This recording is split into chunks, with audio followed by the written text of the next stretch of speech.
Thank you so much. Excellencies, member states, delegates, and my fellow young people, hello and namaste to everybody.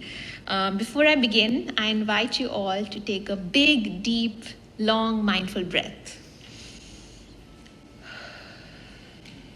Thank you. One more time, maybe at the end.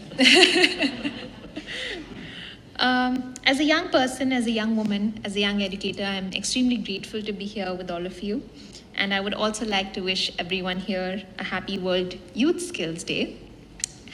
As I hear about the major transitions to accelerate the Sustainable Development Goals and the progress towards them, I want to bring to your notice today the role of education and well-being to ensure that us young people are at the forefront of this fast-changing world. I'm a teacher turned entrepreneur, and I've been teaching since I was 16 years old in low-income classrooms across India.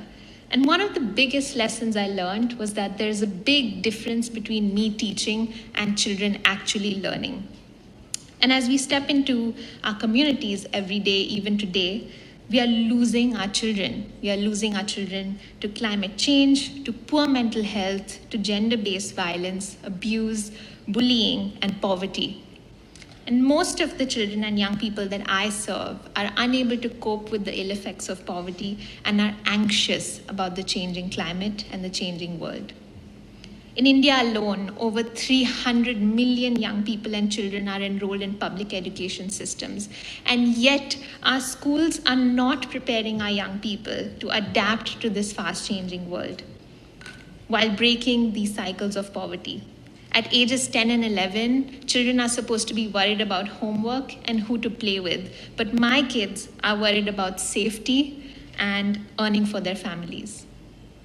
To solve this challenge, I co-founded Labhya, an India-based education nonprofit where we partner with local governments to help them institutionalize a daily well-being class across all public schools of the state.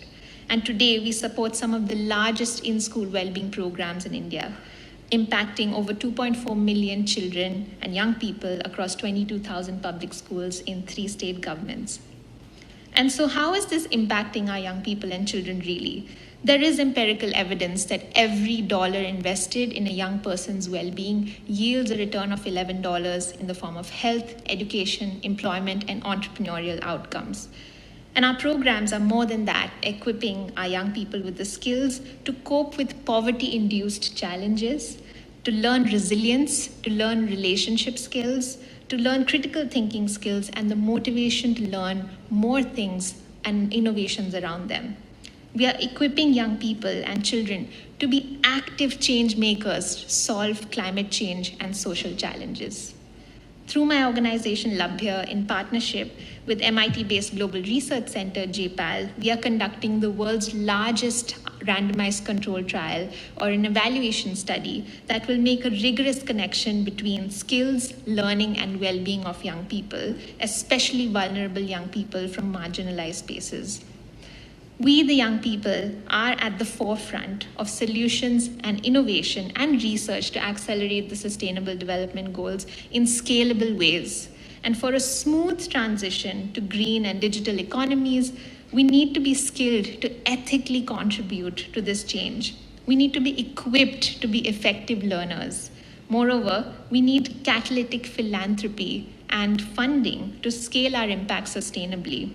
And we need to do all of this while sitting on the decision-making table. I'm on a mission to impact 30 million vulnerable children and young people by 2030. And on behalf of almost 2 billion young people in the world today, I invite you to take action and to join the movement for young people's well-being, learning, and leadership. Thank you.